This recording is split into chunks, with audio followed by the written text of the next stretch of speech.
በማዕከላዊ ኢትዮጵያ ክልል የተጀመሩ የልማት ፕሮጀክቶች በተያዘላቸው የጊዜ ገደብ ተጠናቀው የሕዝብ ተጠቃሚነት እንዲረጋገጥ በልዩ ትኩረት የተሰራ እንደሆነ የክልሉ ርዕሰ መስተዳድር ዶክተር እንዳሻው ጣሰው አስታወቁም።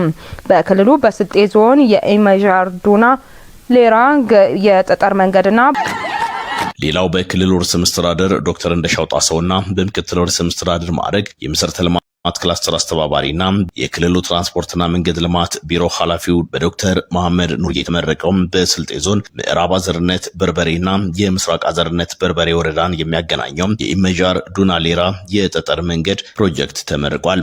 መንገዱ 20 ኪሎ ሜትርን የሚሸፍን ነው። በማዕከላዊ ኢትዮጵያ ክልል መንገዶች ባለስልጣን ወራቤ ዲስትሪክት የተገነባው መንገድም ከ35 ሚሊዮን ብር በላይ ወጪ ተደርጎበታል።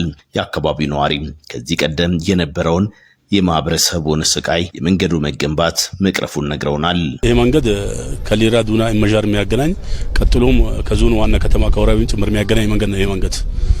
ስለዚህ አሁን በመጀመሪያ በነበረው ሂደት ለሞተር ራሱ አስቸጋሪ ነበር። መኪናዎች፣ ባጃጆች ሊሄዱ በጣም ላይ ዱና ገበያ ነው፣ ይሄ ወረዳ ውስጥ ያለ ትልቅ ገበያ ነው። እሱን ራሱ ለማየት በጣም የሚያስቸግርና የሚከብድ ሁኔታ ነው የነበረው። አሁን ደግሞ ሲታይ ጥሩ ሁኔታ አለ።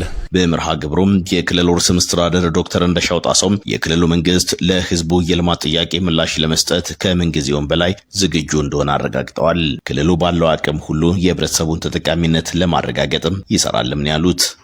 የሁሉንም ማህበረሰብ ፍላጎቶች በየጊዜው እያየ የልማት፣ የሰላም፣ የመልካም አስተዳደር ስራዎችን ለመስራት ከማንኛውም ጊዜ በበለጠ ቁርጠኛ ሆኖ ህዝቡን ለማገልገል ተዘጋጅቷል። ብልጽግና መንግስት የጀመራቸውን ስራዎች ይጨርሳል፣ ያጠናቅቃል፣ ለህብረተሰቡ ያስረክባል።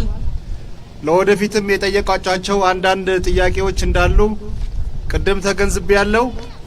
ከዚህ ውስጥ የጎመሮ ሙጎ አይሳክ መንገድ በተመለከተ በዚህ አመት በቂ ዝግጅት አድርገን በሚቀጥለው አመት ጨርሰን እናስረክባቸዋለን።